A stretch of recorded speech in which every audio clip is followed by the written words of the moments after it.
Pinatay ako ng sarili kong mao at laman. Habang duguang nakahandusay ako sa ilalim ng bangin, naririnig ko ang halahak ni Yvette at ang malamig na pananahimik ni Ramil. Akala nila, tukduaduktat ka la Chien-Tang. Pero ang bawat patak ng luha ko ay magiging lason sa kanilang marangyang buhay. Babalik ako, hindi bilang multo, kundi bilang katarungan. Kaya mo bang tingnan ang mata ng inang pinagtaksilan mo? Ramil, ano ba? Itulak mo na! Isang malakas na tulak na lang at sa atin na ang lahat ng lupain sa Benguet. Huwag kang tanga. Isipin mo ang utang natin sa kasino at ang mansyon na magiging atin. Ang boses ni Yvette ay tila lason na humahalo sa malamig na simoy ng hangin sa itaas ng bangin. Walang kahit anong bahid ng awa ang kanyang mga mata.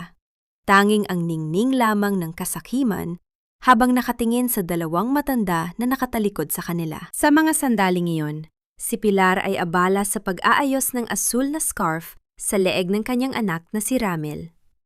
Ang scarf na iyon ay bunga ng 3 buwang pagpupuyat ni Pilar. Bawat hibla ng lana ay maingat na niniting ng kanyang mga daliring may rayuma.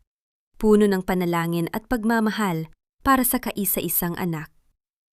Ramdam ni Pilar ang panginginig ng mga balikat ni Ramil at sa kanyang inosenteng pag-ibig bilang ina, inakala niyang nilalamig lamang ito sa gitna ng makapal na hamog ng Benguet. Huwag kang masyadong malapit sa gilid, anak. Baka mahilo ka, delikado rito. Malambing na bulong ni Pilar habang inaayos ang buhok ng anak. Ngunit hindi sumagot si Ramil. Ang kanyang mga mata ay nakatitig sa kawalan, tila isang rebulto na unti-unting nilalamon ng kadiliman ng sariling konsensya. Nabalot ng nakabibingiling katahimikan ang paligid, nang maramdaman ni Pilar ang marahas na pagpigtas ng asul na scarf mula sa kanyang mga kamay. Sa isang kisap mata, ang init ng balat ng kanyang anak ay napalitan ng isang malakas at walang awang pagtulak. Hindi nakasigaw si Pilar. Ang kanyang tinig ay tila nabaon sa ilalim ng tuyong lalamunan. Ang tanging narinig niya ay ang mabilis na pagtibok ng kanyang puso na tila gustong kumawala sa kanyang dibdib bago ang lahat ay maging isang malupit na panaginip. Nakita niya ang anino ni Leandro, ang kanyang asawa, nakasabay niyang nahuhulog sa madilim at malalim na bangin. Sa gitna ng kanyang pagbulusok, ang mundo ay tila huminto sa pag-ikot. Nakita ni Pilar sa itaas ang mukha ni Ramil, ang sanggol na kanyang inalagaan, ang batang binuhat niya sa kanyang mga bisig, ang lalaking ipinagmalaki niya sa buong mundo. Ngunit ang mukhang iyon ay hindi na pamilyar.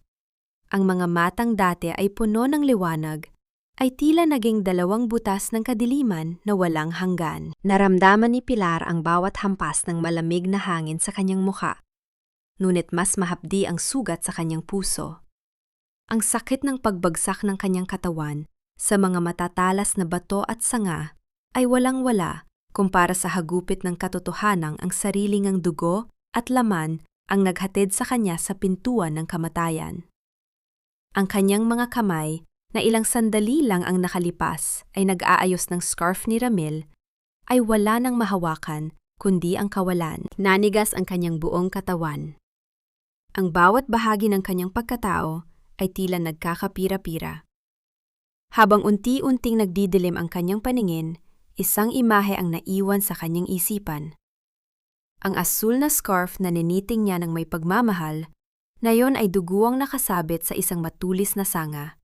Tila isang bandila ng pagkatalo ng pag-ibig ng isang ina. Sa huling sandali bago mawala ang kanyang malay, isang tanong ang paulit-ulit na umalingaw-ngaw sa kanyang nanlalamig na diwa. Ito ba ang kabayaran sa bawat patak ng gatas na ipinantawid gutom ko sa kanya? Ito ba ang dulo ng lahat ng aking sakripisyo? Ang huling nakita ni Pilar ay ang makapal na hamog na tila bumabalot sa kanya.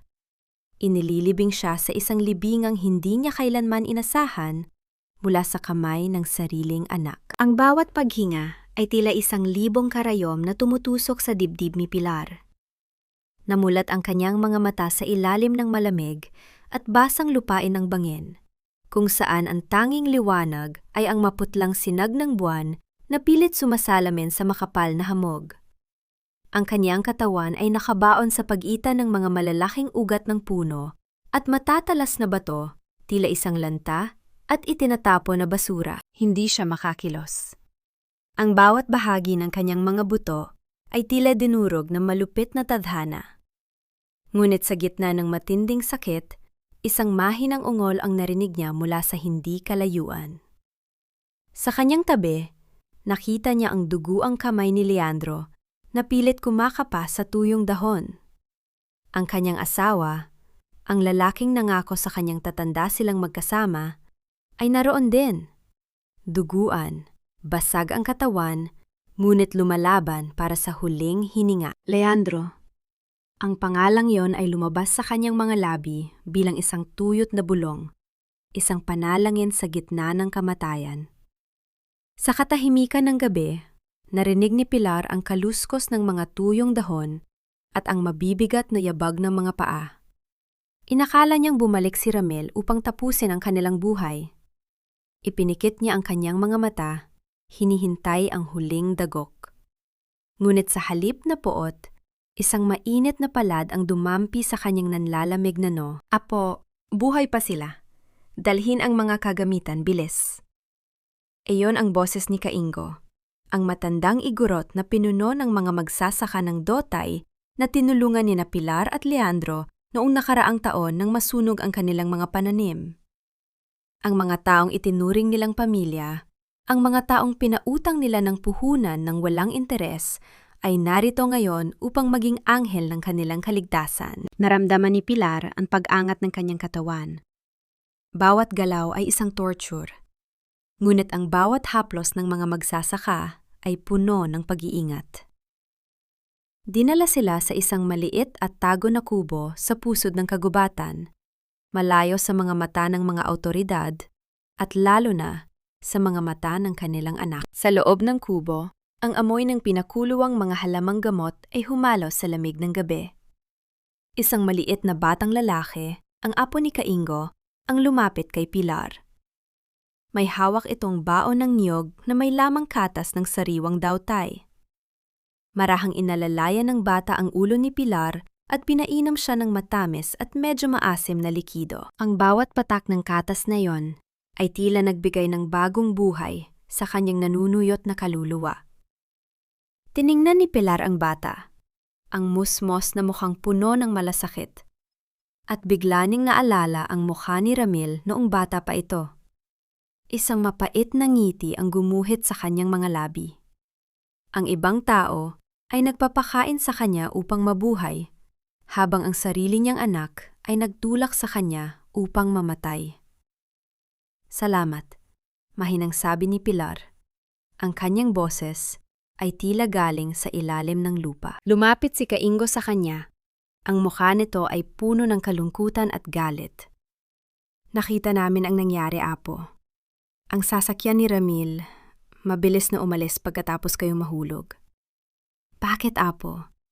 Bakit ginawa ng sarili ninyong dugo ang ganitong kalupitan?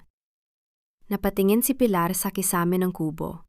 Ang kanyang mga mata ay walang iniluluha, sapagkat ang lahat ng kanyang luha ay naubos na sa itaas ng bangin. Dahil sa pilak, Kaingo, mas matimbang ang ginto kaysa sa gatas ng ina. Ilang sandali pa, narinig nila ang ugong ng isang helicopter mula sa malayo. Ang mga ilaw nito ay pilit na binabasag ang kadiliman ng gabi sa itaas ng bangin. Alam ni Pilar na iyon ang search and rescue team na ipinatawag ni Ramil upang magkunwaring naghahanap sa kanila. Pilit na iginalaw ni Pilar ang kanyang nanginginig na kamay at hinawakan ang manggas ng baro ni Kaingo. Ang kanyang mga mata ay nag-aapoy sa isang bagong uri ng determinasyon. Huwag ninyo kaming isusuko. Hayaan ninyong isipin ng mundo na wala na kami.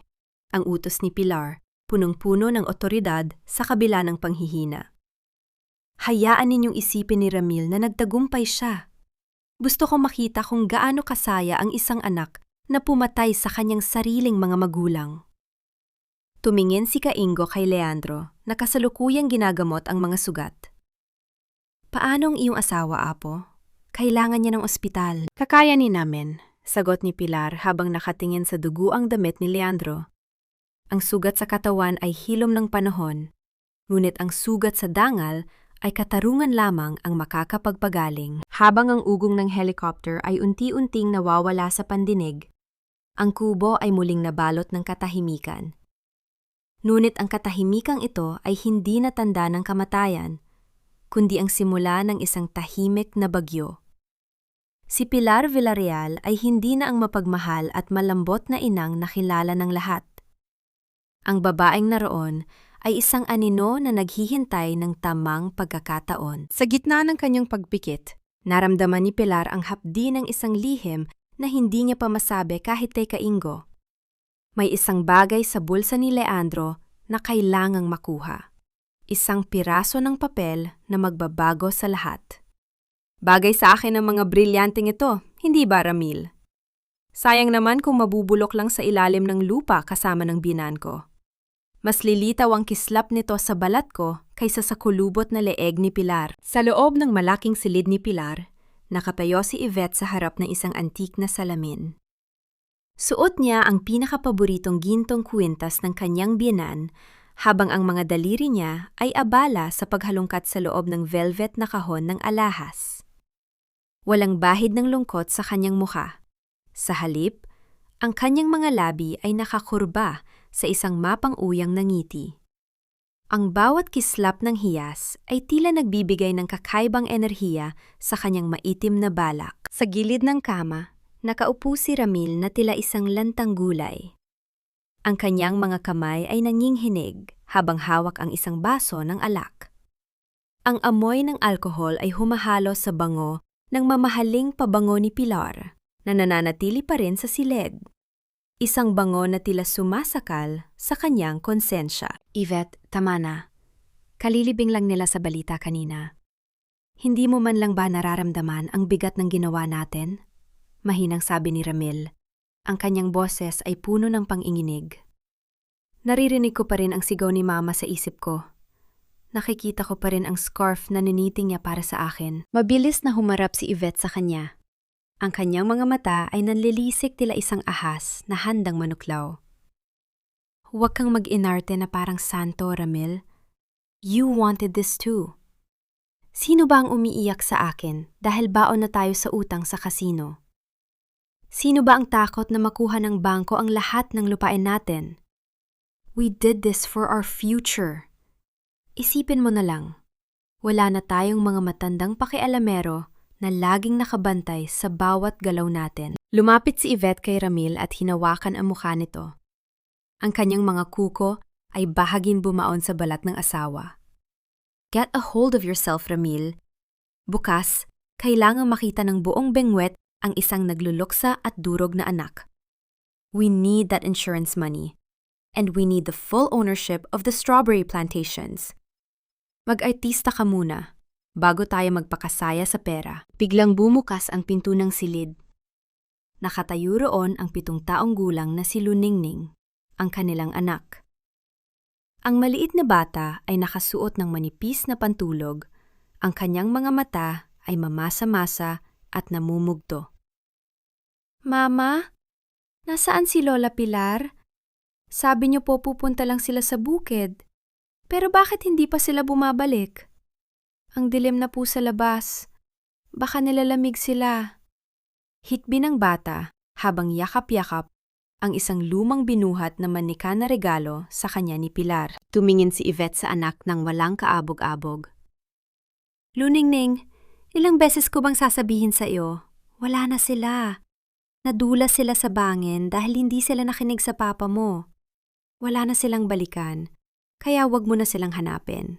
Intindihin mo na lang ang pag-aaral mo sa Maynila dahil doon na tayo titira. Pero Mama, sabi ni Lola, hindi niya ako iiwan. Tumahimik ka, bulyaw ni Yvette na naging sanhi ng pagtalo ng bata sa gulat. Masyado kang maingay. Bumalik ka sa kwarto mo kung ayaw mo masaktan. Mula ngayon, bawal nang banggitin ang pangalan ng matandang yon sa bahay na ito. Maliwanag, tumakbo palabas si Luningning habang umiiyak. Ang kanyang maliliit na hakbang ay nag-iiwan ng tunog ng pinghati sa kahabaan ng pasilyo. Tumingin si Ramil sa anak. Gusto niyang habulin ito. Pero ang kamay ni Yvette ay mahigpit na nakahawak sa kanyang balikat. Isang hawak na tila isang kadena na hindi siya hinahayaang makawala. Hayaan mo siya, Ramil. Masasanay din ang batang yan. Malamig na sabi ni Yvette. Pagkatapos ay kinuha niya ang susi ng malaking vault sa ilalim ng kama. Ngayon, buksan natin ang tunay na kayamanan, ang mga dokumento ng lupa. Pinihit ni Yvette ang dial ng vault ng may kasabikan. Ngunit nang bumukas ang makapal na pinto ng bakal, ang kanyang ngiti ay biglang napawi. Nanlaki ang kanyang mga mata sa galit at pagtataka. Sa loob ng vault, wala ang mga titulo ng lupa. Wala ang mga dokumento ng insurance. Ang tanging naroon ay isang piraso ng puting papel na may maikling mensahe na nakasulat sa pamilyar na sulat kamay ni Leandro. Binasa ni Yvette ang nakasulat at sa bawat salita, ang kanyang muka ay unt-unting namumutla. Hindi maaari. Saan nila dinala ang mga dokumento? Anong problema, Yvette? Tanong ni Ramil habang papalapit. Inihagis ni Yvette ang papel sa asawa. Ang nakasulat doon ay tila isang sumpa mula sa kabilang buhay.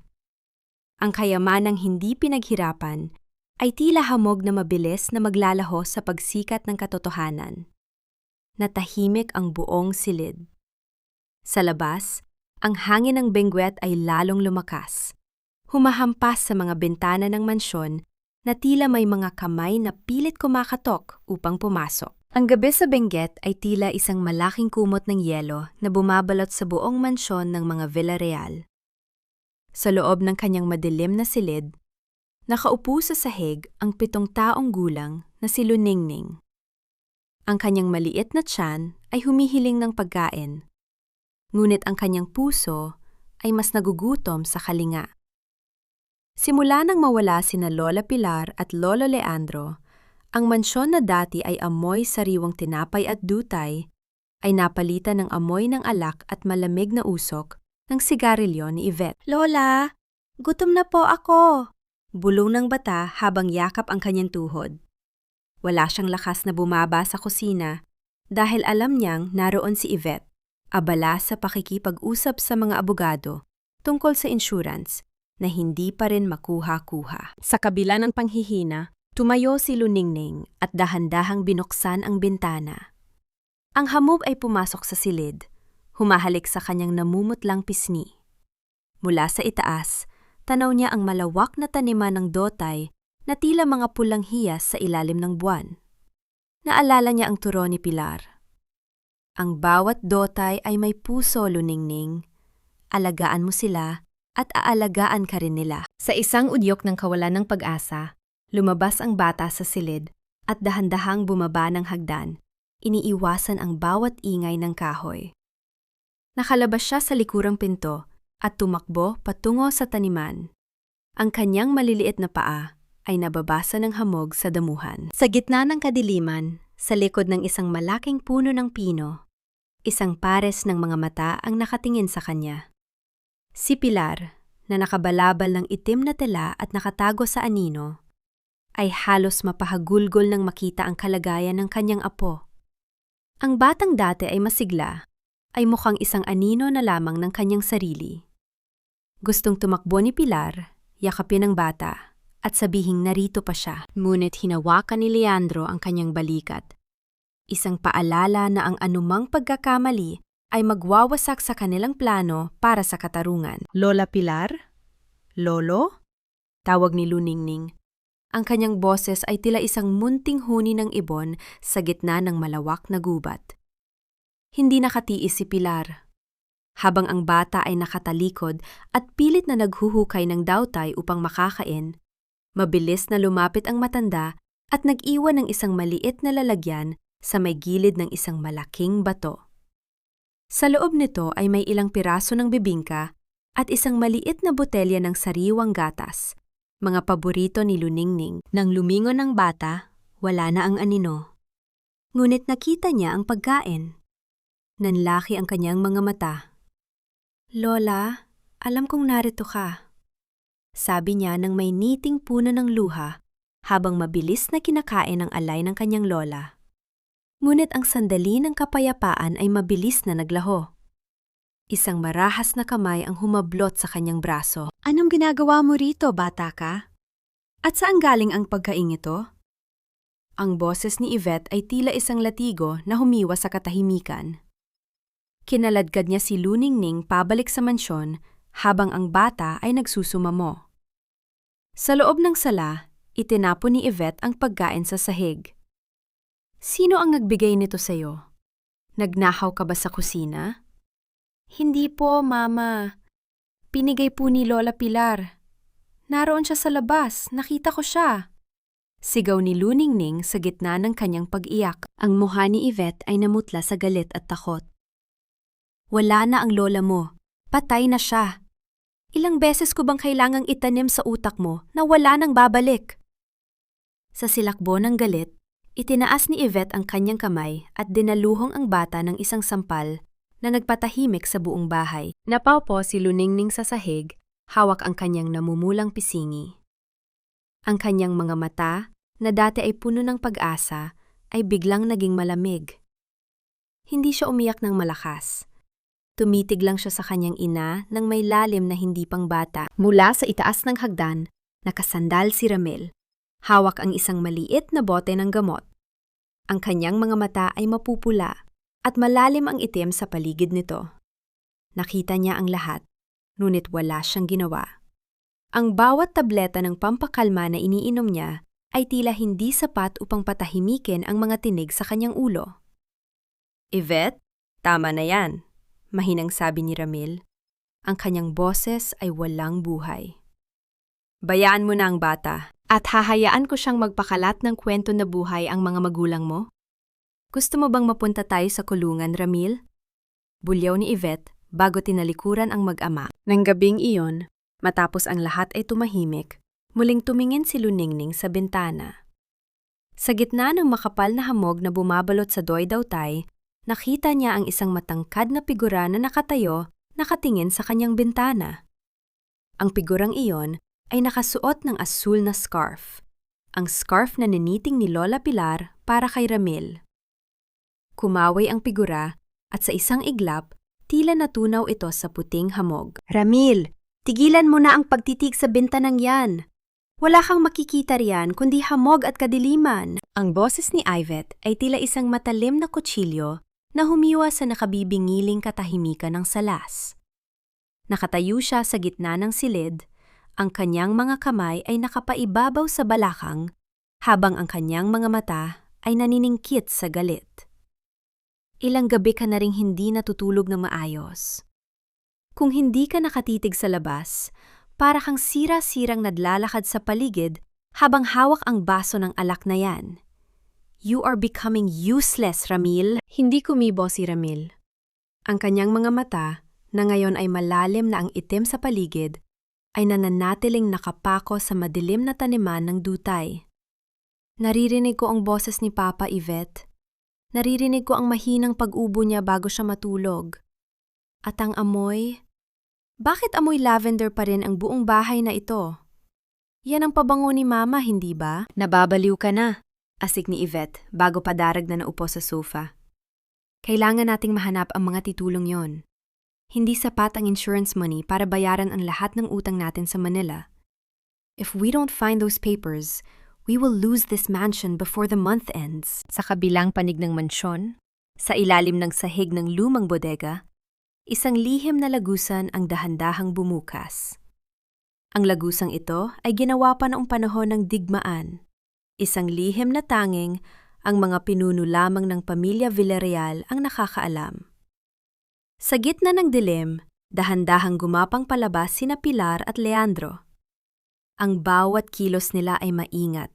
Iniiwasan ang bawat lagitik ng lumang kahoy na maaaring magkanulo sa kanilang presensya. Nakarating sila sa loob ng silid-aklatan, ang paboritong lugar ni Leandro.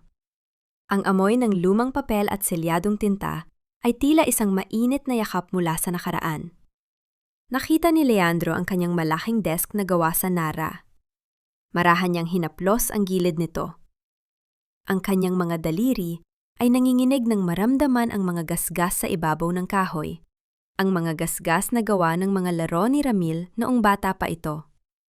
Isang luhang hindi mapigilan ang pumatak mula sa mga mata ng matanda. Pinunasan niya ito agad bago tumingin kay Pilar. Narito lang yon, sa likod ng kwadro ni Inang. Bulong ni Pilar, ang kanyang tinig ay halos hindi marinig. Ngunit bago pa nila makuha ang kanilang hinahanap, narinig nila ang mabibigat na hakbang sa labas ng pinto. Ang tunog ng pagpihit ng kandado ay tila isang haton ng kamatayan. Mabilis na nagtago ang mag-asawa sa likod ng makakapal na kortinang pandekorasyon. Pumasok si Ramil. Ang kanyang mga mata ay nanlalabo dahil sa sobrang pag-inom at epekto ng mga pampakalma. Huminto siya sa gitna ng silid at huminga ng malalim. "Papa, alam kong narito ka," bulong niya sa hangin. "Bakit hindi mo ako pinapatulog? Bakit kailangang bawat pikit ko nakikita ko ang mukha mong nakatingin sa akin habang nahuhulog ka?" Nanigas ang katawan ni Leandro sa likod ng kortina. Gusto niyang lumabas. Gusto niyang hawakan ang kanyang anak at sabihing magbagong buhay ito. Pero nararamdaman niya ang kamay ni Pilar na mahigpit na nakahawak sa kanyang braso. Isang tahimik na babala na ang kasalanan ni Ramil ay hindi malulunasan ng isang yakap lamang. Lumapit si Ramil sa desk at kinuha ang isang deboteng scotch. Habang nagsasalin siya, isang maliit na bagay ang nahulog mula sa gilid ng kurtina. Isang asul na botones mula sa cardigan na suot ni Pilar. Tumigil si Ramil. Ang tunog ng pagbagsak ng botones sa sahig, bagaman mahina, ay tila isang malakas na pasabog sa kanyang pandinig. Dahan-dahan niyang ibinaba ang baso at lumingon sa direksyon ng kurtina. Ang kanyang puso ay tumitibok ng mabilis. Ang bawat hininga niya ay tila nakikipagkarera sa takot. "Sino ang nariyan?" sigaw ni Ramil. Ang boses niya ay naging matinis sa takot. Kinuha niya ang isang matulis na letter opener mula sa desk. "Lumabas ka! Yvette, ikaw ba yan? Huwag mo akong takutin." Dahan-dahang lumapit si Ramil sa kurtina. Ang kanyang kamay na may hawak na letter opener ay nanginginig. Isang pulgada na lang ang distansya niya sa kinalalagyan ni Pilar at Leandro. Ngunit bago niya mahawi ang tela, isang malakas na kalabog ang narinig mula sa itaas. Ang sigaw ni Luningning na nanaginip ng masama. Ang atensyon ni Ramil ay nakuha ng boses ng kanyang anak.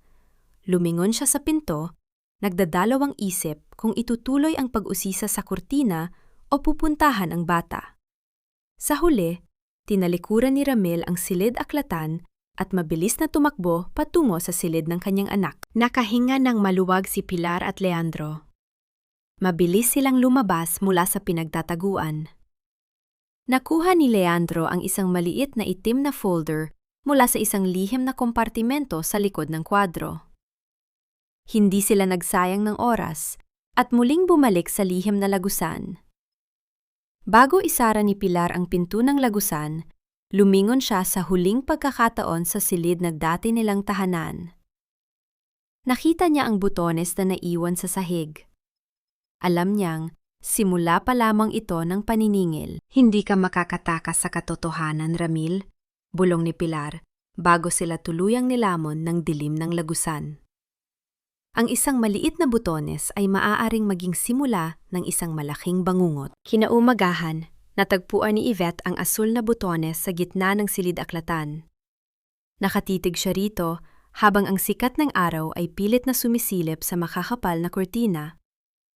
Alam niya ang bawat detalye ng gamit ng kanyang biyenan. Ang butones na ito ay bahagi ng paboritong cardigan ni Pilar, ang huling suot nito bago ang aksidente sa bangin. "Ramil, pumunta ka rito ngayon din!" Ang sigaw ni Yvette ay yumanig sa katahimikan ng mansyon. Pumasok si Ramil na lulugo-lugo. Ang buhok ay gulo-gulo at ang mga mata ay namumula. "Ano na naman ba, Yvette? Ang aga-aga pa!" Ipinakita ni Yvette ang butones sa harap ng mukha ng asawa. "Ipaliwanag mo ito.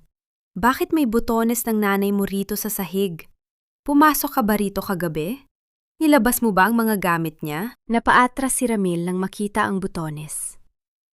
Ang kanyang puso ay nagsimulang tumibok ng mabilis, tila isang tambol na nagbababala ng pang-anib. Sinasabi ko sa'yo, may narinig ako kagabi. May tao sa likod ng kurtina. Yvette, baka hindi sila namatay. Baka nagbumulto sila. Isang malakas na sampal ang sumalubong sa pisingi ni Ramil. Huwag kang hangal! Patay na sila! Nakita nating nahulog sila. Ang butones na ito, baka naiwan lang ito rito noon pa. Pinaglalaruan mo lang ang sarili mong isip dahil sa alak na yan. Bagaman matapang ang kanyang pananalita, nanginginig ang mga daliri ni Yvette habang ibinubulsa ang butones. Ang takot ay tila isang malamig na kamay na humahaplos sa kanyang batok. Lumingon siya sa paligid ng silid. Pakiramdam niya ay may mga matang nakatingin sa kanya mula sa bawat sulok ng mansyon. Samantala, sa loob ng maliit na kubo sa pusod ng kagubatan, dahan-dahang binuksan ni Leandro ang itim na folder sa ilalim ng liwanag ng isang lampara. Ang bawat paghinga niya ay mabigat, tila may nakadaga na bato sa kanyang dibdib. Pilar, tingnan mo ito. Mahinang tawag ni Leandro sa kanyang asawa. Lumapit si Pilar, bit-bit ang isang mangkok ng mainit na sabaw ng halamang gamot. Tumingin siya sa mga dokumento. Hindi lamang ito mga titulo ng lupa. Ang folder ay naglalaman ng mga lihim na transaksyon ni Yvette, mga dokumento ng pagbebenta ng Doi Dao Tai sa isang malaking developer mula sa Manila. Ang mas masakit, mayroon ding mga sulat kamay na kasunduan kung paano hahatiin ang pera ng insurance sa oras na mawala ang mga matandang Villarreal. Plano na nila ito noon pa, Leandro. Bulong ni Pilar, ang kanyang boses ay puno ng pait. Hindi lang ito dahil sa utang. Gusto talaga nila tayong burahin sa mundo. Hinawakan ni Leandro ang kamay ni Pilar. Ang kanyang mga palad ay magaspang at puno ng pilat mula sa pagtatrabaho sa lupa. Ngunit ang haplos niya ay puno ng walang hanggang pagmamahal. Pilar, ang lahat ng ating pinaghirapan, ang bawat dotay na itinanim natin para sa kinabukasan ni Ramil, ito pala ang magiging mitya ng ating kamatayan. Sa sandaling iyon, ang sakit ng pagkakanulo ay tila muling sumariwa. Ngunit sa gitna ng pighati, nahanap nila ang lakas sa isa't isa. Inayos ni Pilar ang balabal ni Leandro at dahan-dahang isinandal ang kanyang ulo sa balikat ng asawa. Sa maliit na kubong yon, malayo sa karangyaan ng mansyon, naramdaman nila ang tunay na kapayapaan. Isang kapayapaang pilit, ninanakaw sa kanila ng sariling anak. Kailangang malaman ng lahat ang katotohanan, sabi ni Pilar ng may determinasyon sa kanyang mga mata. Ngunit hindi pa ngayon. Hahayaan muna nating malunod sila sa sarili nilang mga kasinungalingan. Nabalot ng katahimikan ang kubo, habang ang hamog ng bengwet ay lalong kumapal sa labas. Ngunit ang katahimikang ito ay muling nabasag nang marinig nila ang mabilis na pagtakbo ng isang tao patungo sa kanilang kinaroroonan. Bumukas ang pinto at pumasok si Kaingo. Ang muka ay namumutla at tila galing sa isang mahabang pagtakbo. Apo, may problema. Hingal na, sabi ng matanda. May mga lalaking taga Manila na dumating sa mansyon. May dalang mga bulldozer.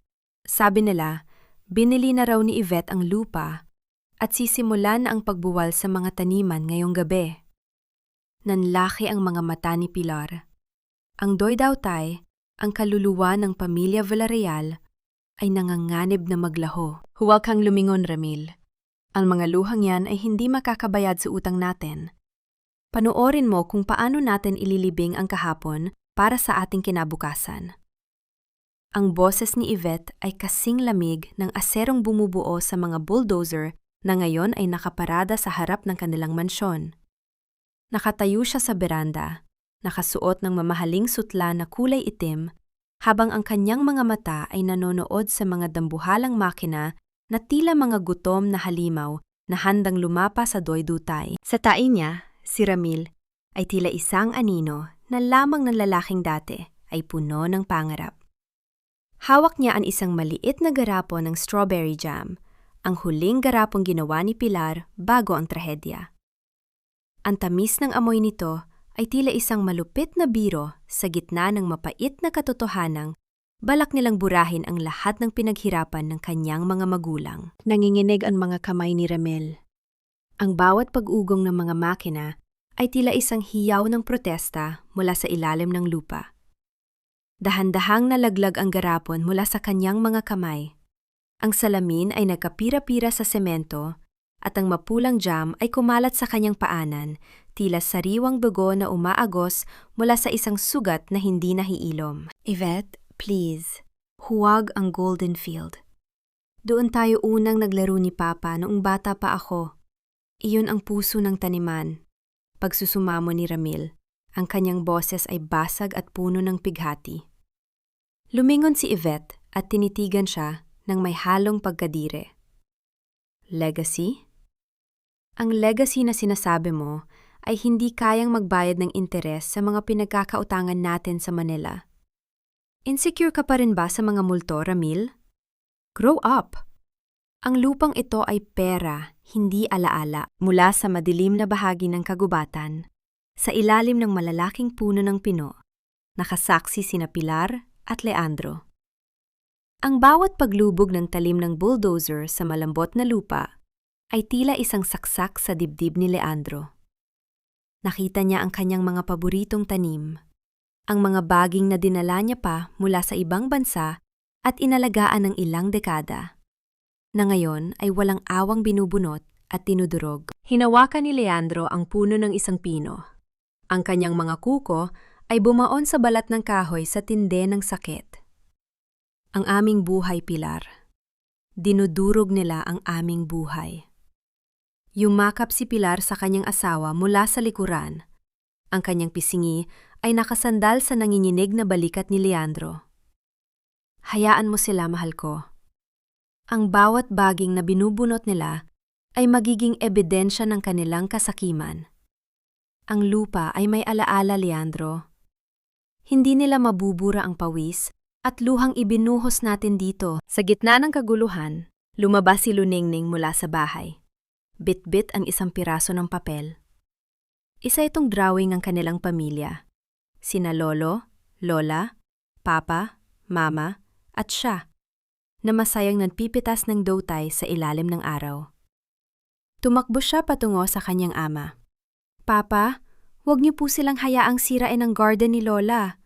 Sabi ni Lola, diyan nakatira ang mga pangarap natin. Iyak ng bata habang ipinapakita ang drawing. Kinuha ni Ramil ang papel. Timitigan ang guhit ng kanyang anak at sa isang sandali, nakita niya ang sarili niyang mukha sa drawing. Isang mukhang puno ng ngiti na hindi na niya nakikita sa salamin. Ngunit naramdaman niya ang matalas na tingin ni Yvette mula sa itaas. Sa isang marahas na galaw, nilamukos ni Ramil ang papel at itinapon ito sa putikan. Pumasok ka sa loob, Luningning. Wala kang alam sa ginagawa namin. Tumigil ang mundo para sa maliit na bata. Ang drawing na pinagpuyatan niya ay ngayon ay marumi na at tinatapak-tapakan ng mga bota ng mga trabahador. Tumakbo siya pabalik sa loob ng mansyon. Ang kanyang mga hikbi ay nalunod sa ingay ng mga bumabagsak na puno at gumuguhong lupa. Nang gabing yon, ang doy-doy tay na dati ay kulay berde at pula, ay naging isang malawak na libingan ng putik at pira-pirasong halaman.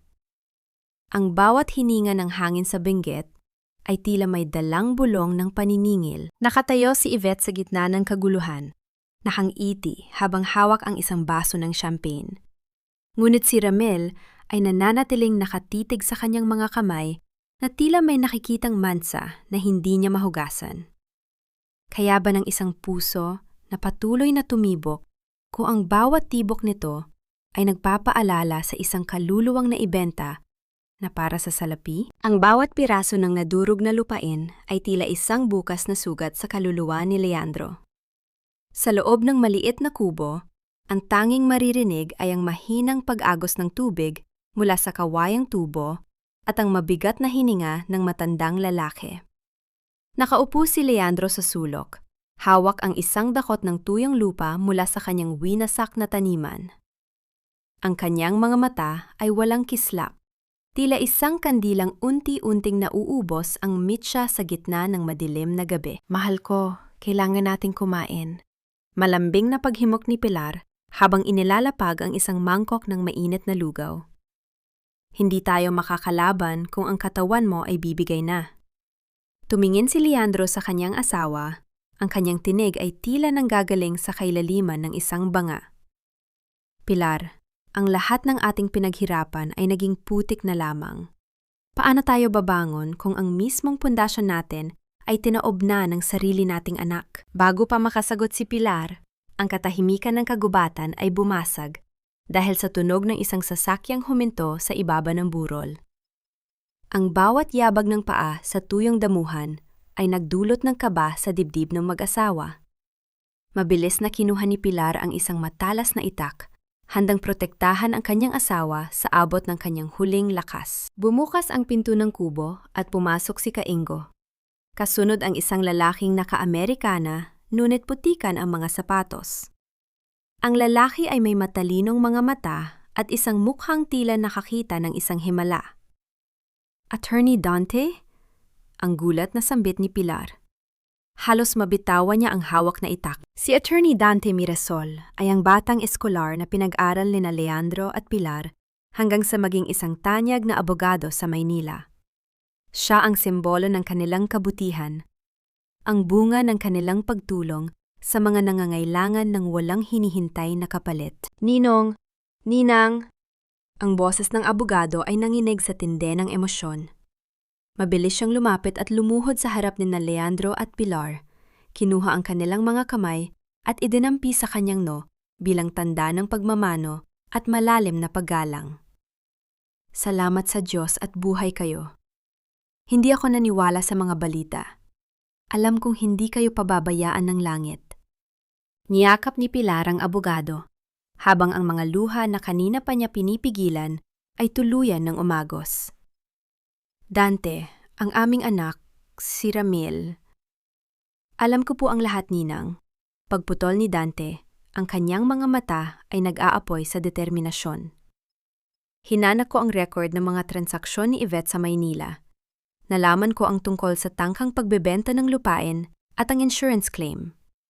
Narito ako dahil may hawak akong alaslaban sa kanila. Inilabas ni Dante ang isang makapal na dokumento mula sa kanyang bag. Ang golden field na sinisira nila ngayon ay hindi maaring ibenta o patayuan ng anumang gusali. Mayroong encumbrance sa titulo na nilagdaan ninyo ni Ninong 10 taon na ang nakalilipas. Isang proteksyon na ang lupa ay mananatiling agricultural land habang buhay pa ang mga orihinal na may-ari. Ibig sabihin, illegal ang lahat ng ginagawa ni Yvette. Maari nating ipahinto ang mga bulldozer, ngunit kailangan nating gawin ito sa paraang hindi nila malalaman na buhay kayo. Hanggang sa dumating ang tamang sandali. Isang munting liwanag ng pag-asa ang sumilay sa mga mata ni Leandro. Ang dakot ng lupang hawak niya ay mahigpit niyang piniga. Ano ang kailangan naming gawin, Dante? Magtiwala kayo sa akin, tugon ng abogado. Gagamitin natin ang sarili nilang kasakiman para bitayin sila. Ipaparamdam natin sa kanila na ang bawat lupang kinuha nila ay may katumbas na sumpa. Sa gitna ng seryosong pag-uusap, kumuha si Dante ng isang maliit na tinapay mula sa kanyang bag at ibinigay ito kay Leandro. Kumain po kayo, Ninong. Ito po ang paborito ninyong ensaymada mula sa bayan. Nung bata pa ako, lagi ninyo akong binibigyan nito kapag mataas ang grado ko. Ngayon, ako naman ang magsisilbi sa inyo. Ang simpleng kilos na iyon ay nagdulot ng isang golden moment sa loob ng kubo. Ang amoy ng keso at asukal ay tila nagpabalik ng isang piraso ng kanilang lumang buhay. Sa kabila ng panganib, ang pagmamahal at utang na loob ay nagtagumpay laban sa pait ng pagkakanulo. Samantala, sa mansyon ng mga Villarreal, si Yvette ay hindi mapakali. Nakatayo siya sa harap ng malaking bintana, pinapanood ang mga bulldozer na tumigil sa gitna ng gabi. Bakit sila tumigil? Ramil, bakit tumigil ang trabaho? Bulyaw ni Yvette. Pumasok si Ramil na may hawak na isang sobrang itim na iniwan sa kanilang gate. Yvette, may nagpadala nito. Isang notice mula sa korte. Cease and desist order. Dahil sa isang hindi malamang complainant. At tingnan mo ito. Inilabas ni Ramil ang laman ng sobre. Hindi ito sulat, kundi isang piraso ng asul na lana. Isang hibla mula sa scarf na suot ni Pilar noong araw na nahulog siya. Ang baso ng champagne sa kamay ni Yvette ay dahan-dahang nadulas at nabasag sa sahig. Ang puting bula ng alak ay kumalat sa kanyang paanan, habang ang lamig ng gabi ay tila may dalang pamilyar na tinig na bumubulong sa kanyang pandinig. Sino ang gumagawa nito sa atin? Ang hysterical na sigaw ni Yvette. Mula sa malayo, ang isang matangkad na anino ay nakatayo sa gilid ng doy-dotay, tahimik na pinapanood ang takot na lumalamon sa mansyon. Ang labanan ay nagsisimula pa lamang. Ang sementeryo sa Benguet ay tila isang kaharian ng mga anino sa tuwing dumarating ang hapon. Ang makapal na hamog ay dahan-dahang gumagapang sa pagitan ng mga puting krus, tila mga daliri ng nakaraan na pilit humahaplos sa mga buhay. Sa gitna ng katahimikan, isang marangyang itim na sasakyan ang huminto sa tapat ng memorial plot ng mga Villarreal. Isang bakanteng libingan. Dahil ang mga katawan ni na Pilar at Leandro ay hindi kailanman natagpuan sa ilalim ng bangin. Bumaba si Yvette. Suot ang isang mamahaling belo at sapatos na may mataas na tako na pilit, ibinabaon sa basang lupa. Sa likod niya, si Ramil ay mukhang isang bangkay na naglalakad. Ang kanyang mga mata ay walang kislap, at ang kanyang balat ay tila naging kasing puti ng mga lapida sa paligid. Ayusin mo ang mukha mo, Ramil, asik ni Yvette habang naglaladay ng pulang rosas sa ibabaw ng marmol na lapida. Nandito ang mga reporter ng lokal na pahayagan sa kabilang kanto. Kailangan nilang makita ang durog na puso ng kaisa-isang tagapagmana. Yvette, hindi ko na kaya ito, bulong ni Ramil. Ang kanyang boses ay tila isang tuyong dahon na tinatangay ng hangin. Bakit kailangan nating mag-ali ng bulaklak sa libingang tayo naman ang gumawa? It feels like we are inviting them to haunt us. Tumawa ng mahina si Yvette. Isang tunog na walang bahid ng saya kundi puno ng pangungutya. Humakbang siya palapit sa lapida at hinaplos ang pangalan ni Pilar. Haunt us? Ramil, ang mga patay ay nananatiling patay. Kung magmumulto man sila, siguradong magpapasalamat pa sila dahil sa wakas, ang mga lupain nila ay gagawin nating ginto. You know what, Pilar? You were always so stubborn. Sabi mo, ang lupa ay para sa mga mahihirap. Well, look at you now. You are part of the soil, and I am the one walking on it. Sa isang iglap, ang ihip ng hangin ay biglang lumakas.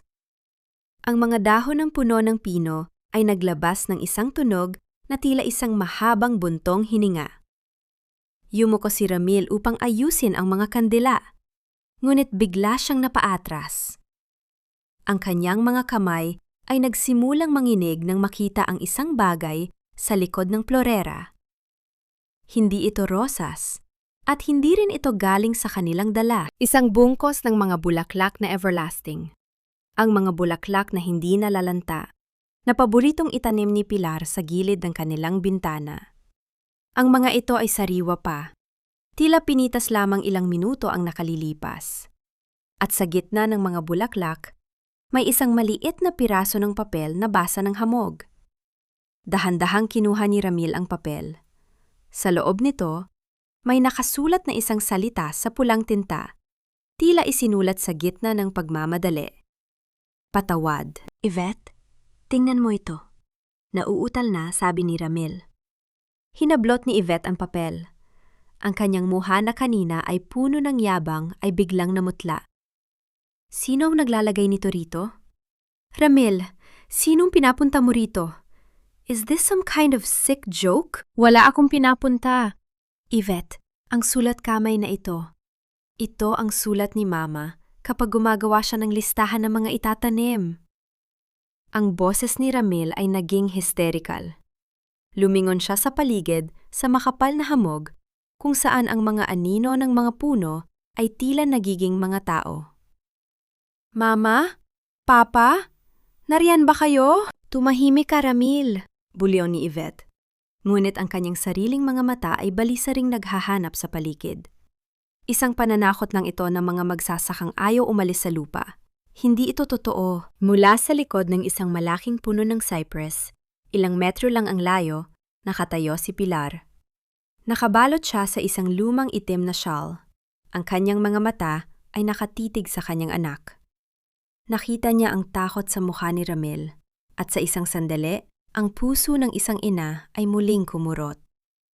Gusto niyang lumabas. Gusto niyang sabihing, "Anak, narito ako. Magsisi ka lang at papatawarin kita." Ngunit nakita niya ang kamay ni Yvette na humawak sa braso ni Ramil. Isang hawak na puno ng pagmamanipula at kasamaan. Nakita ni Pilar kung paano itinapon ni Yvette ang mga bulaklak na everlasting sa putikan at tinapakan ang mga ito. Ang golden moment ng awa ay biglang naglaho, napalitan ng isang malamig na determinasyon. Hinawakan ni Pilar ang rosaryong nasa loob ng kanyang bulsa at mahigpit itong piniga. Hindi pa sapat ang takot ninyo, bulong ni Pilar sa kanyang sarili. Ang kanyang tinig ay nalunod sa bulong ng hangin. Bago pa man makabalik ang mag-asawa sa kanilang sasakyan, isang tunog ng busina ng sasakyan mula sa labas ng sementeryo ang bumasag sa katahimikan. Isang itim na sedan ang dahan-dahang dumaan sa harap nila. Ang bintana nito ay bahagyang nakabukas. Sapat lamang para makita ni Ramil ang isang asul na scarf na nakasabit sa headrest ng upuan. Ang scarf, turo ni Ramil, ang kanyang boses ay halos mawala. "Yvette, ang scarf ni Mama!" Mabilis na pinaharurot ni Yvette ang kanilang sasakyan upang habulin ang misteryosong sedan. Ngunit ang kalsada sa Benguet ay puno ng liko at makapal na hamog. Sa isang iglap, ang itim na sedan ay tila naglaho sa gitna ng kaputian ng paligid. Naiwan ang mag-asawa sa gitna ng kalsada, hinihingal sa takot. Sa loob ng sasakyan, ang tanging maririnig ay ang mabilis na pagtibok ng kanilang mga puso. May nakakaalam, bulong ni Yvette.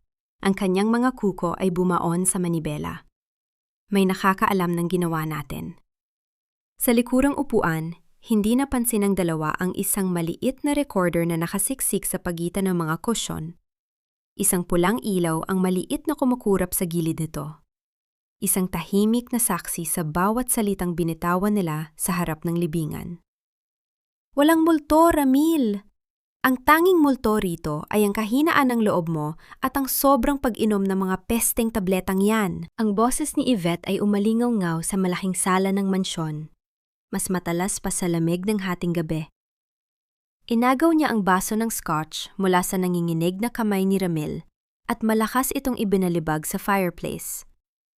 Ang tunog ng nabasag na kristal ay tila isang babala, ngunit hindi ito sapat upang patahimikin ang takot sa dibdib ng kanyang asawa. Hindi mo ba naintindihan, Yvette? Nakita ko ang scarf. Narinig ko ang boses ni Mama sa sementeryo. Sigaw ni Ramil.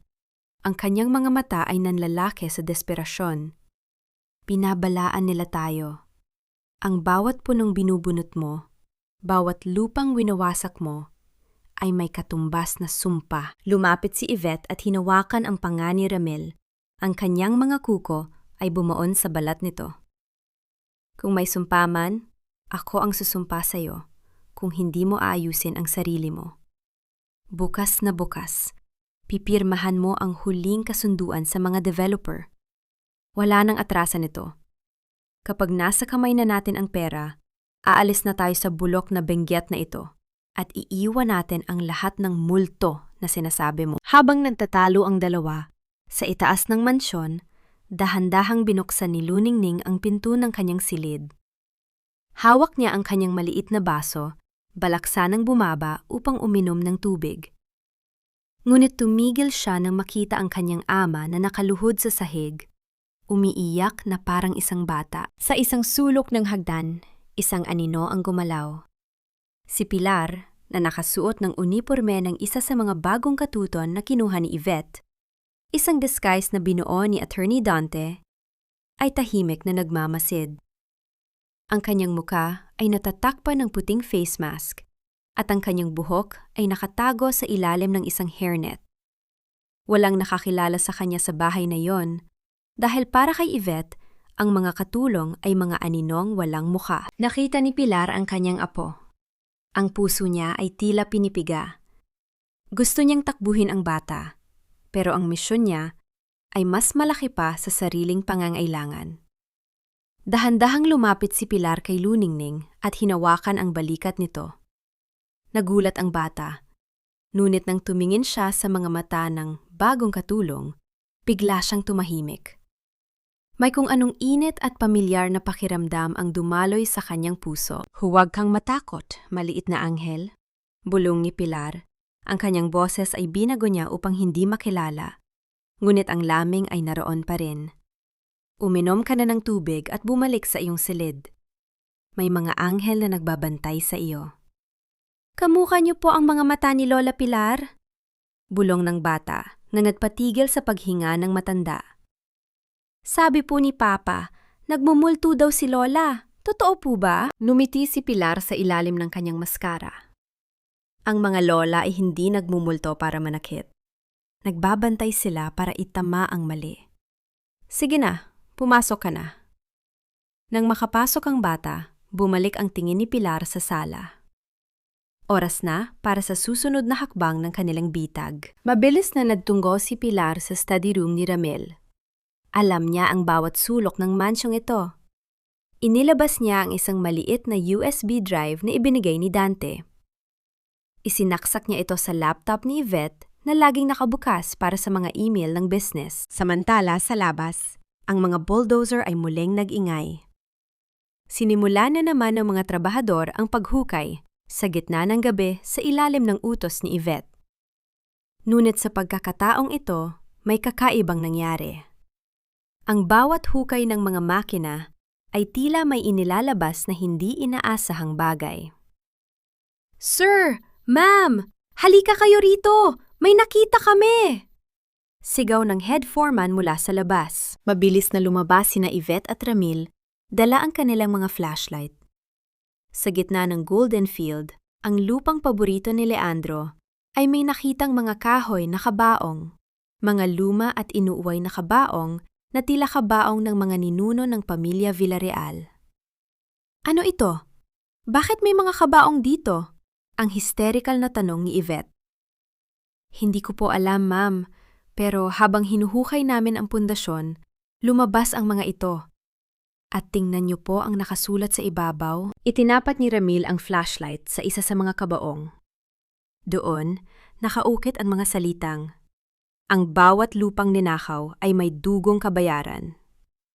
Sa sandaling iyon, biglang bumukas ang lahat ng mga sprinklers sa paligid ng taniman, kahit na wala namang nakatakdang oras para rito. Ang tubig ay humalo sa putik. Tila isang baha na pilit nilalamon ang mga paa ni Yvette. Kasabay nito, ang malakas na speaker sa beranda ng mansyon ay biglang tumunog. Hindi ito musika. Ito ay ang recording na nakuha ni Dante sa sementeryo. Ang boses ni Yvette na malinaw na nagsasabing, "You were always so stubborn, Pilar. Look at you now. You are part of the soil, and I am the one walking on it." Ang boses ni Yvette ay umalingaw-ngaw sa buong Doy-Dautay, naririnig ng lahat ng mga trabahador, ng mga kapitbahay, at ng mga taong nagdadaan sa kalsada. Naniga si Yvette. Ang kanyang sariling mga salita ay tila mga sampal na bumabalik sa kanyang muka. Lumingon siya sa mansyon at nakita ang isang figura sa bintana ng silid-aklatan. Isang figurang may hawak na kandila, nakatayo ng matuwid at nakasuot ng asul na scarf. "Mama!" ang tanging nasabi ni Ramil bago siya tuluyang bumagsak sa putikan. Nawala ng malay dahil sa sobrang takot. Si Yvette naman ay naiwang nakatayo sa gitna ng ulan mula sa mga sprinklers, pinaliligiran ng mga kabaong na kanyang hinukay. Ang kanyang mukha ay hindi na mukha ng isang reyna. Siya ay mukha na ng isang kriminal na unti-unting nasusukol ng sariling kasalanan. Ang katarungan ay hindi laging mabilis. Ngunit kapag ito ay dumating, ito ay kasing lupit ng isang bagyong hindi mapipigilan. Piliin mo, Ramil. Ang mga patay mong magulang na wala nang ginawa kundi kontrolin ang buhay mo. O ang kaisa-isa mong anak na magugutom kapag hindi natin tinapos ang laban na ito? Mamamatay ka ba sa takot? O mabubuhay ka sa yaman? Ang boses ni Yvette ay parang haplos ng yelo sa batok ni Ramil. Nakaupo ang lalaki sa gilid ng kanilang kama. Basang-basa pa rin ang putik at tubig mula sa nangyari sa labas. Ang kanyang buong katawan ay nanginginig, hindi dahil sa lamig, kundi dahil sa boses ni Pilar na paulit-ulit na umaalingaw-ngaw sa kanyang isipan mula sa mga speaker. Ang bawat salita ni Yvette ay tila lason na pilit itinuturok sa kanyang naghihingalong konsensya. Yvette, narinig ng lahat. Alam na ng mga tao ang ginawa natin. Nauutal na, sabi ni Ramil. Hindi na ito tungkol sa pera. It's about our souls. Pinapatay tayo ng mga alaala nila. Tumayo si Yvette at marahas na hinila ang malaking maleta mula sa ilalim ng kama. Nagsimula siyang magsalansa ng mga damit at mga alahas na ninahaw niya sa silid ni Pilar. Soul? Huwag kang magpatawa, Ramil. Ang kaluluwa ay hindi nakakabili ng tiket pa Manila. Kung gusto mong magpaiwan dito at hintayin ang mga pulis o ang mga multo na sinasabi mo, bahala ka. Pero kukunin ko si Luningning at ang natitirang pera. Piliin mo, Ramil.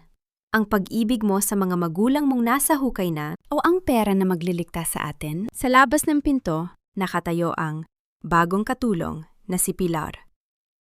Hawak niya ang isang tray ng mainit na tsaa, ngunit ang kanyang mga daliri ay nakabaon sa gilid ng kahoy na tray hanggang sa mamuti ang kanyang mga kuko. Naririnig niya ang lahat. Ang bawat salita ng kanyang anak ay tila isang bagong saksak sa kanyang puso. Umaasa siyang sasabihin ni Ramil na hihinto na siya, na magsusumbong na siya sa pulis. Nahihingi siya ng tawad. Dahan-dahang kumatok si Pilar at pumasok sa silid. Yumuko siya ng mababa upang hindi makita ang kanyang muka sa ilalim ng maskara. Ma'am, sir, ang tsaan niyo po, para po humupa ang inyong kaba, bulong ni Pilar. Iwan mo na yan dyan at lumayas ka, bulyaw ni Yvette nang hindi tumitingin. Ngunit si Ramil ay napatingin sa mga kamay ng katulton. Nakita niya ang isang maliit na peklat sa hintuturo nito. Isang peklat na nakuha ni Pilar noong bata pa si Ramil, habang ipinagluluto siya ng paborito niyang pagkain. Nanlaki ang mga mata ni Ramil. Ang kanyang hininga ay tila huminto. Sino ka talaga? Tanong ni Ramil. Ang boses niya ay halos isang bulong na puno ng takot at pag-asa. Hindi sumagot si Pilar. Inilapag niya ang tsaa at mabilis na lumabas ng silid. Ngunit bago siya tuluyang makalayo, naramdaman niya ang titig ni Ramil sa kanyang likuran.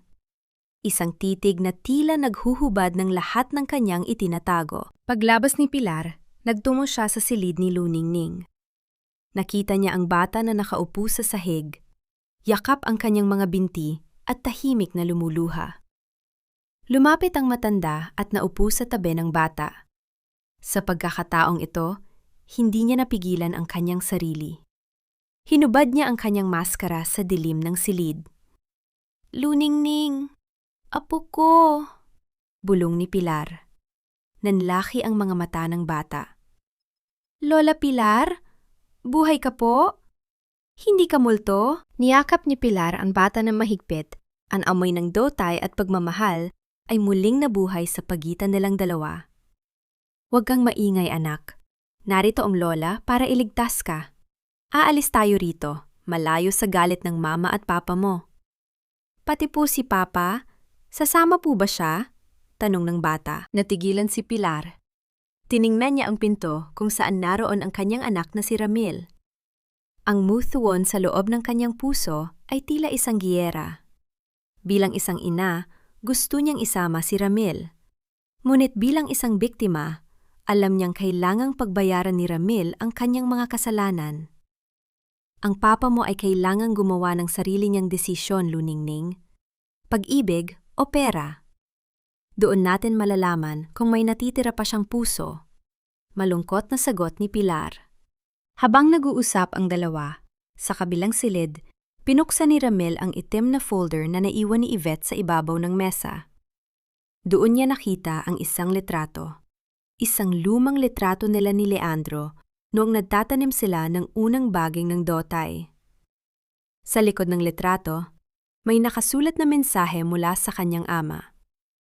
Ramil, ang lupang ito ang iyong ugat. Huwag mong hayaang putulin ito ng hangin dahil doon ka lang makakahanap ng tunay na lakas. Naramdaman ni Ramil ang init ng luha sa kanyang mga mata. Tumingin siya kay Yvette na abala sa pagbibilang ng mga bundle ng pera. Ang babaeng mahal niya ay tila isang estranggero na nag-aalok ng paraiso, ngunit sa katotohanan ay impyerno ang dala. Kinuha ni Ramil ang kanyang cellphone at mabilis na nagdayang ng isang numero. Attorney Dante, kailangan kitang makausap na yun din. Ngunit bago pa matapos ni Ramil ang tawag, naramdaman niya ang isang matigas na bagay sa likod ng kanyang ulo. Lumingon siya at nakita si Yvette hawak ang isang mabigat na estatwa ng bronze.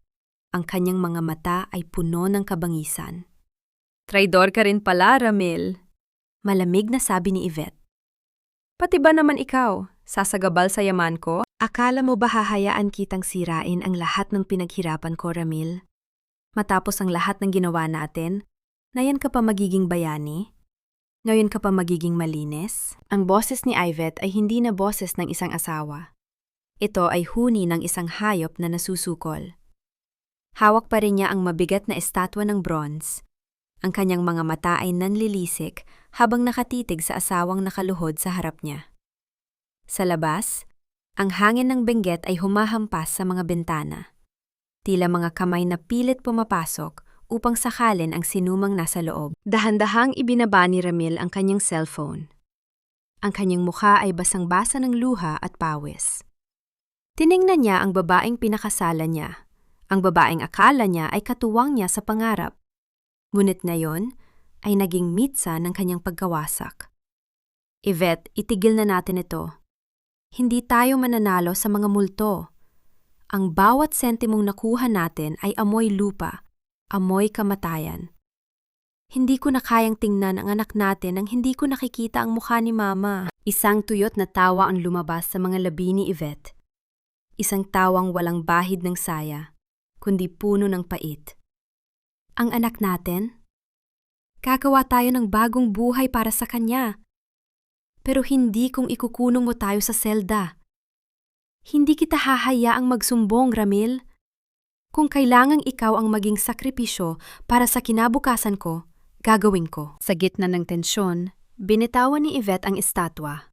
At sa halip ay kinuha ang isang serye ng mga tali mula sa loob ng closet.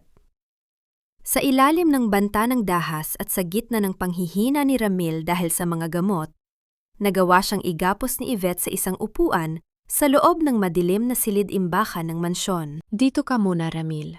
Bukas, sa grandiyosong memorial service na inihanda ko, ako ang magiging bida.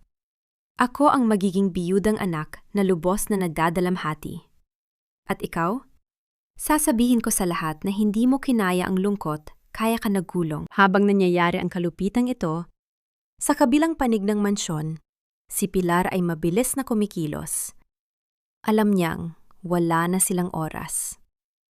Sa tulong ni Attorney Dante na nakikipag-ugnayan sa kanya sa pamamagitan ng isang maliit na earpiece, inalalayan ni Pilar si Luningning palabas ng bintana patungo sa mga bisig ni Kaingo na naghihintay sa ibaba.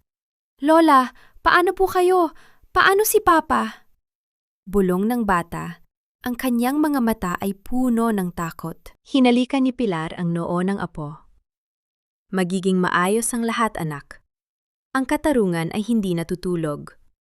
Sumama ka muna kay Kaingo.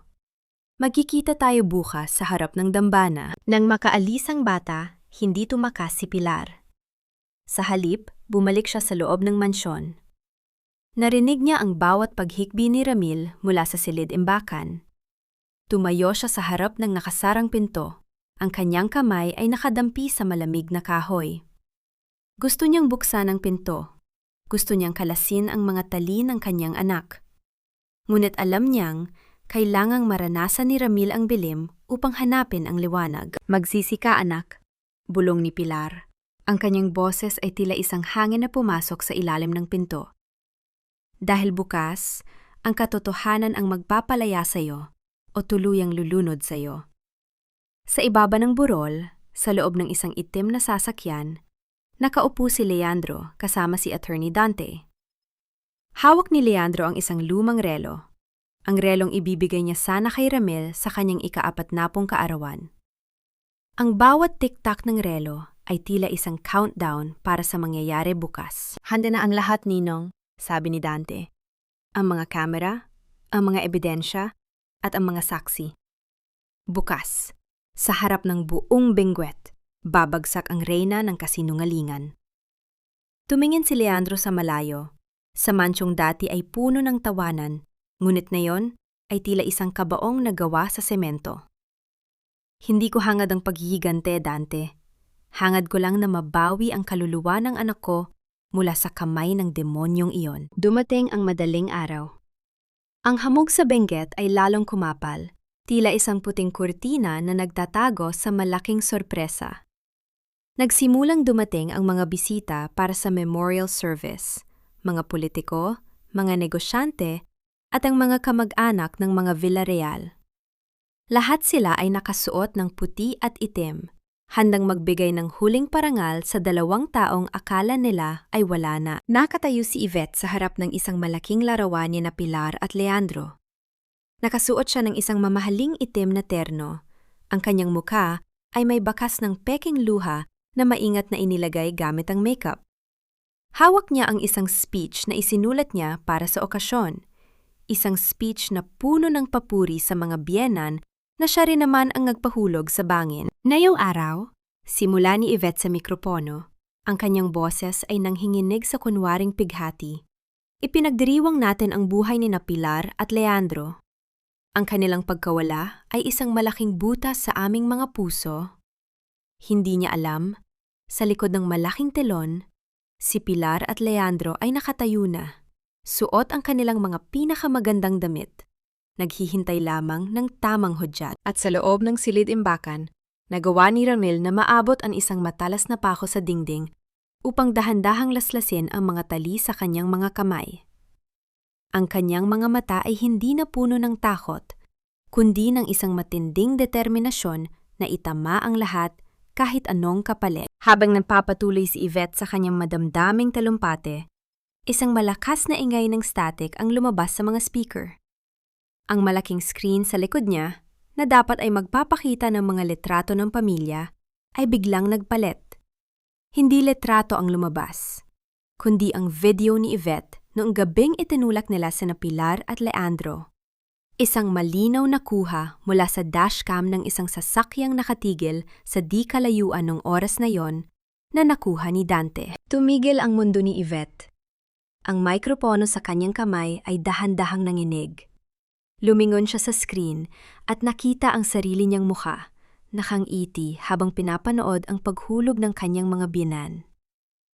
Ito ba ang pag-ibig na sinasabi mo, Yvette? Isang boses ang umalingaw-gaw mula sa likuran ng entablado. Isang boses na alam ng lahat na dapat ay wala na sa mundong ito. Ang mga bisita ay napasinghap. Ang iba ay napasigaw. At si Yvette? Ang kanyang puso ay tila tumigil sa pagtibok nang makita niya ang 2 figurang dahan-dahang lumalabas mula sa usok ng hamog. Ang bawat bulong sa loob ng bulwagan ay tila isang kumpas ng papalapit na bagyo. Ang mga taong naroon, mga kamag-anak, kaibigan, at mga negosyanteng nakasuot ng pinakamahal nilang mga damit panluksa ay tila estatwang nakatitig sa malaking screen. Ang video ay hindi nagsisinungaling. Ang bawat hagulgol ni Yvette sa harap ng dambana ay biglang nagmistulang isang nakasusuklam na pagtatanghal. I-off niyo yan! Isang paniniralang yan! Fake news ang video na yan! Ang hysterical na sigaw ni Yvette. Ang kanyang boses, na dati ay puno ng tamis at pino, na yon ay naging matines at basag. Pinilit niyang abutin ang mga wire ng projector, ngunit tila ang kanyang mga paa ay nakabaon sa semento. Sa gitna ng kaguluhan, dahan-dahang bumukas ang malaking pinto sa likod ng entablado. Ang usok mula sa tuyong yelo na ginamit para sa dekorasyon ay humalo sa tunay na hamog na pumasok mula sa labas. Mula sa puting tabing, lumabas si Pilar. Ang kanyang suot na abestos na kulay pilak ay kumikinang sa ilalim ng mga spotlight. Kasunod niya si Leandro, nakatayo ng tuwid.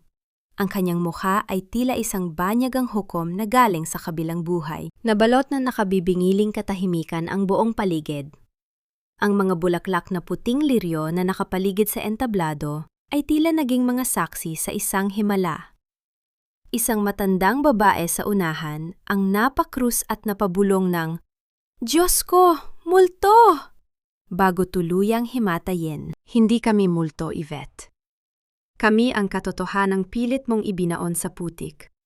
Ngunit pinili naming bumangon para sa katarungan. Ang boses ni Pilar ay hindi malakas, ngunit umalingaw-ngaw ito sa bawat sulok ng silid, sapat upang patigilin ang tibok ng puso ng sinumang nakikimig. Umatras si Yvette hanggang sa tumama ang kanyang likod sa kabaong na walang laman. Hindi maaari. Nakita ko kayang nahulog. Wala nang nakakaligtas sa bangin na yon. You're dead. You're supposed to be dead. Ang pag-ibig ng isang ina ay hindi namamatay sa isang tulak lang, Yvette. Sagot ni Pilar habang dahan-dahang humahakbang palapit. Ang bawat tunog ng kanyang sapatos sa sahig ay tila isang hatol. Akala mo ba ay mabibili mo ang katahimikan ng langit gamit ang pera namin? Sa mga sandaling iyon, bumukas ang pinto sa gilid ng bulwagan. Pumasok si Ramil. Ang kanyang mga damit ay gulo-gulo, may mga bakas pa ng pagkakatali sa kanyang mga pulso, at ang kanyang muka ay puno ng luhang humalo sa dumi. Tumakbo siya patungo sa entablado, ngunit hindi kay Yvette, kundi sa kanyang mga magulang. "Mama! Papa!" hagulgol ni Ramil habang sumasubsob sa paanan ni Pilar at Leandro. "Patawarin niyo ako! Naging duwag ako! Nasilaw ako sa pangako ng kasinungalingan! Patawad!" Tumingin si Leandro sa kanyang anak. Ang sakit sa kanyang mga mata ay mas matindi pa sa sugat na nakuha niya sa bangin. Dahan-dahan niyang inangat ang muka ni Ramil. Ang pagkakamali ay tao, Ramil. Ngunit ang manatili sa pagkakamali habang sinasaktan ang iyong pamilya, iyon ang hindi matatawarang kasalanan. Ngunit narito ka na. Sa wakas, bumalik na ang anak ko. Lumingon si Yvette sa paligid. Nakita niya ang mga mata ng mga tao, puno ng pagkadiri, galit, at panunumbat. Nakita niya si Attorney Dante na nakatayo sa gilid kasama ang mga pulis na handa ng kumilos. Ang kanyang maranyang mundo ay tila isang kastilyong buhangin na unti-unting tinatangay ng alon. "Ramil, tumayo ka riyan! Huwag kang maging talunan!" Sigaw ni Yvette. Ang kanyang mga mata ay nanlilisik sa desperasyon. "Ganyan ka ba kahina? Kakampi ka sa mga matandang yan na wala nang ibinigay sa atin kundi utos?" Hindi sila nagbibigay ng utos, Yvette. Nagbibigay sila ng buhay. Isang bagay na hindi mo kailanman maiintindihan dahil ang puso mo ay gawa sa bato at pera. Ang matapang na sagot ni Ramil habang tumatayo sa tabi ng kanyang ina. Biglang tumawa si Yvette, isang tawang puno ng pagkabaliw. "Kung ganon, wala na akong mawawala. Kung hindi magiging akin ang kayamanang ito, walang makikinabang." Sa isang mabilis at di inaasahang galaw, may kinuha si Yvette mula sa kanyang maliit na bag, isang lighter at isang maliit na bote ng gasolina na itinago niya para sa emergency. Ibinuhos niya ito sa mga tuyong dekorasyon at mga bulaklak sa paligid ng dambana. Ang apoy ay mabilis na gumapang, tila isang mapulang ahas na nagnanais na lamunin ang lahat. Ang mga tao ay nagsimulang magtakbuhan sa takot. Ang usok ay nagsimulang bumalot sa bulwagan. Sa gitna ng apoy, nakatayo si Yvette, tumatawa habang ang kanyang mukha ay naiilawan ng mapanirang liwanag. Magsasama-sama tayong lahat sa impyerno, sigaw ni Yvette. Ngunit hindi natinag si Pilar. Hinawakan niya ang kamay ni Leandro at ni Ramil. Sa gitna ng naglalagablab na galit ni Yvette, nanatili silang magkakasama. Isang pamilyang pilit, winasak, ngunit na yon ay muling nabuo sa gitna ng apoy ng paghuhukom. Ang init ng apoy ay tila isang malupit na halik na nagnanais, tumapos sa lahat ng natitirang alaala. Sa loob ng bulwagan, ang mga puting liryo ay mabilis na naging abo, at ang usok ay tila isang itim na tabing na bumabalot sa bawat hininga. Ang mga tao ay nagkakagulo, nagtutulakan patungo sa mga labasan, habang ang tunog ng naglalagablab na kahoy at ang pagguho ng mga dekorasyon ay pumapailan lang sa hangin. Sa gitna ng dambana, nakatayo pa rin si Yvette. Ang kanyang muka ay hindi nakakikitaan ng katuwiran. Ang kanyang mga mata ay nanlilisik habang pinapanood ang apoy na unt-unting lumalapit sa kanyang kinatatayuan.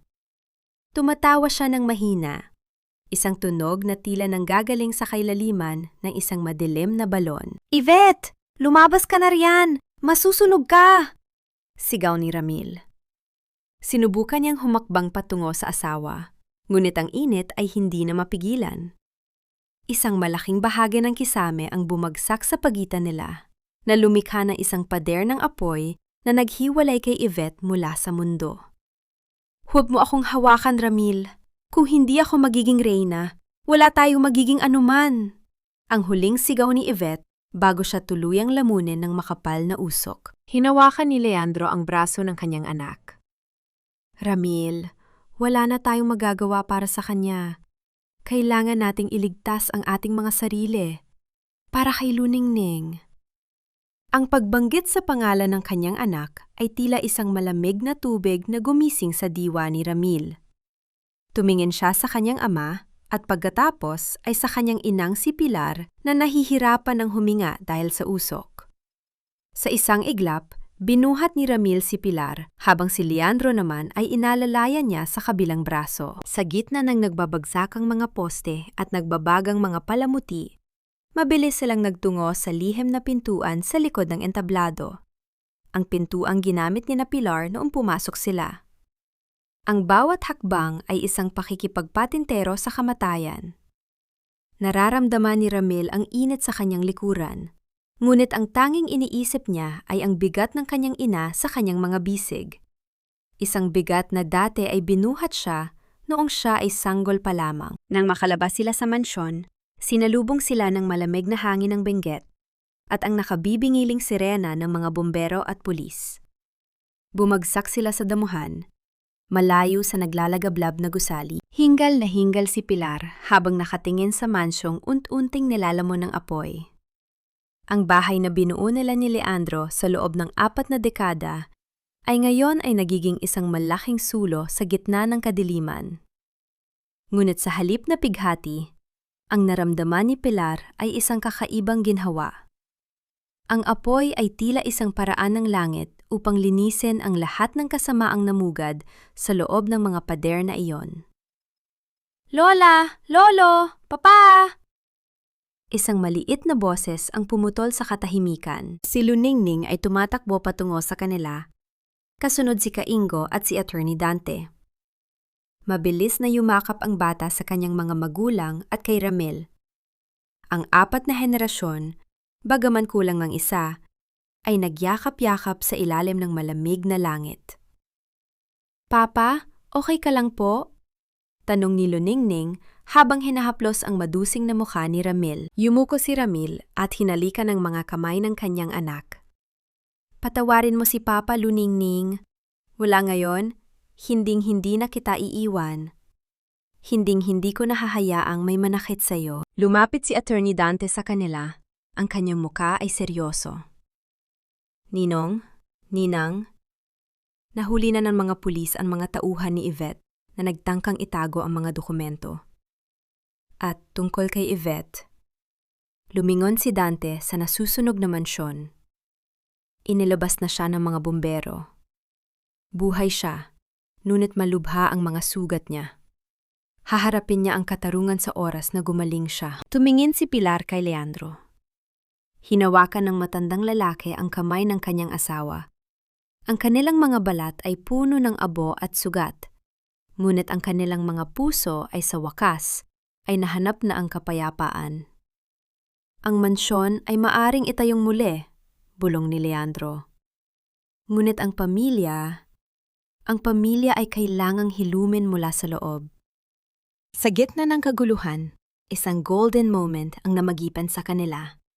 Kinuha ni Ramil ang asul na scarf na nakasabit sa kanyang balikat. Ang scarf na niniting ni Pilar na bahagyang nasunog sa dulo. Dahan-dahan niyang ibinalot ito sa leeg ng kanyang ina. "Ito po ang iyong ginawa para sa akin, Mama," sabi ni Ramil nang may malalim na pagsisisi at pagmamahal. "Ngayon, hayaan niyo pong ito ang maging tanda ng aking pangako na aalagaan ko kayo hanggang sa huli." Ngumiti si Pilar. Ang kanyang mga mata ay nagniningning sa gitna ng kadiliman. Ang kusok kep ng pagtataksil ay dahan-dahang napapalitan ng isang mas malakas na puwersa. Ang lakas ng pagpapatawad. Habang ang araw ay unti-unting sumisikat sa itaas ng mga bundok ng Benguet, ang Doy-Dotay ay tila muling nabubuhay sa ilalim ng hamog. Ang mga bulldozer ay wala na, at ang lupa ay naghihintay na muling tamnan ng mga pangarap na hindi na nakabatay sa pilak, kundi sa pag-ibig. Ngunit sa kabila ng tagumpay, isang tanong ang nananatili sa isip ni Pilar habang nakatingin sa kanyang anak. Sapat na ba ang pagsisisi ni Ramil upang burahin ang madilim na bahagi ng kanyang nakaraan?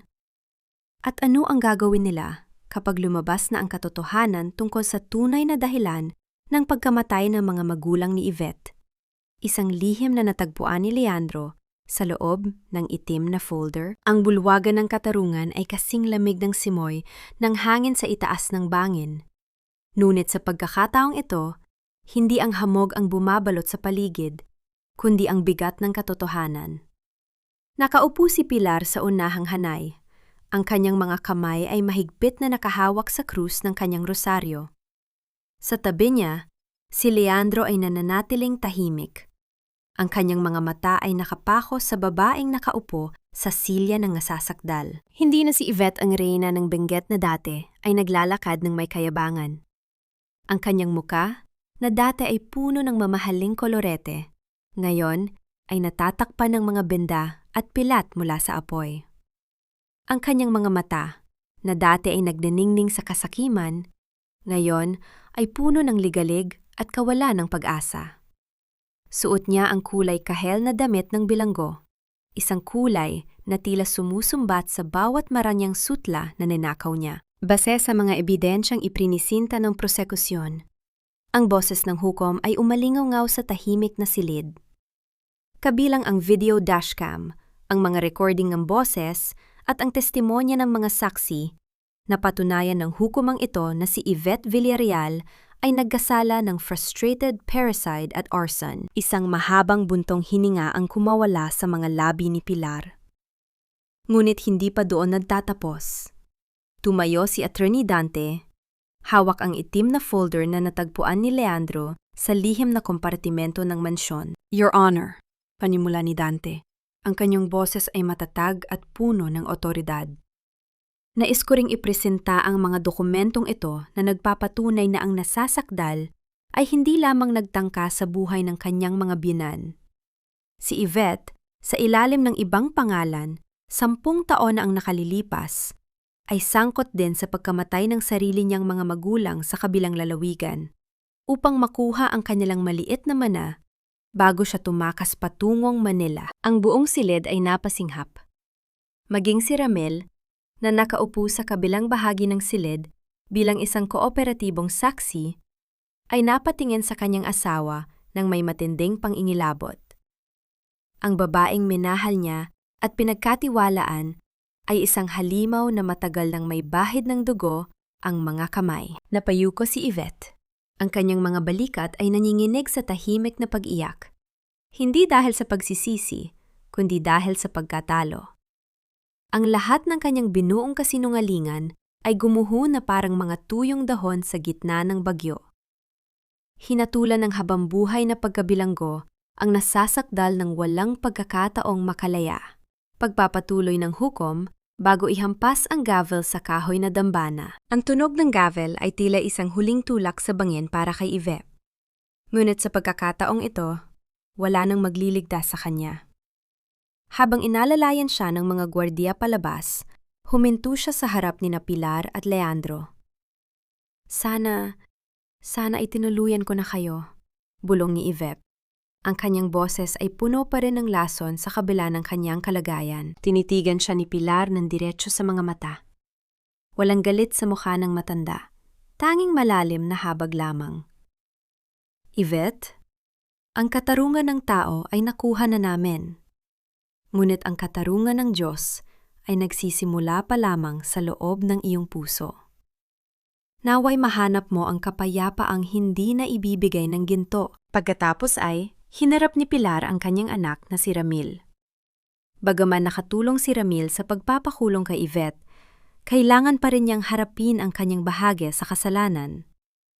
Dahil sa kanyang kooperasyon at sa pagpapatawad ng kanyang mga magulang, binigyan siya ng mas mababang sentensya, ilang taon ng community service at rehabilitasyon sa ilalim ng pangangasiwa ng korte. Papa, Mama?